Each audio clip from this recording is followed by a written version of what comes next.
Hello, ചിങ്ങമാസമൊക്കെ അല്ലേ. അപ്പോൾ ഒന്ന് അമ്പലത്തിൽ പോകാമെന്ന് വിചാരിച്ചു. കുറേ നാളുകളായി അമ്പലത്തിലേക്കൊക്കെ ഒന്ന് പോയിട്ട്. അപ്പോൾ ഏട്ടനും ഞാനും രാവിലെ കിടങ്ങൂർ സുബ്രഹ്മണ്യ സ്വാമി ക്ഷേത്രത്തിലേക്കാണ് കേട്ടോ പോയത്.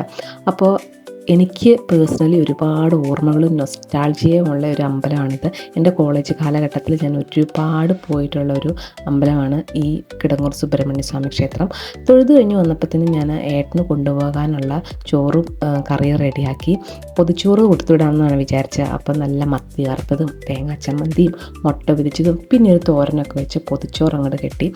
ഏട്ടന് പൊതുവെ ചാറുകറി ഇഷ്ടമല്ല, എന്നാലും ഞാൻ വേറൊരു പാത്രത്തിൽ സെപ്പറേറ്റ് പാവയ്ക്കാത്തയിലും കൂടി കൊടുത്തു വിട്ടിട്ടുണ്ടായിരുന്നു. അത് കഴിഞ്ഞ് ഞാൻ ഫുഡ് കഴിക്കായിരുന്നു. അപ്പോഴേക്കും നമ്മളുടെ ചിമ്പിപ്പൂജ വന്നിട്ടുണ്ട്. അവൾ വീട്ടിലെ ഫുഡൊന്നും കഴിക്കത്തില്ല, എന്നാലും നമ്മൾ കഴിക്കുമ്പോൾ അടുത്ത് വന്നിരിക്കും. നമ്മളൊരു നുള്ള ഇട്ട് കൊടുക്കുകയുള്ളൂ. അവൾക്ക് വേറെ പ്രത്യേകം ഫുഡൊക്കെ ഉണ്ട്, എന്നാലും അവൾക്ക് നമ്മൾ കഴിക്കുന്ന ഫുഡ് എന്തെങ്കിലും വേണം. അങ്ങനെ അവളുടെ ഫുഡടി എല്ലാം കഴിഞ്ഞ് കളിയും കഴിഞ്ഞ് അവൾ നേരെ പോയി കിടന്നുറങ്ങി. ആശാത്തി നിലത്തൊന്നും കിടക്കില്ല, കട്ടിൽ തന്നെ വേണം. അങ്ങനെ അവൾ അവളുടെ ഉറക്കത്തിലേക്ക് പോയി. ഞാൻ നേരെ എൻ്റെ വർക്കിലേക്ക്.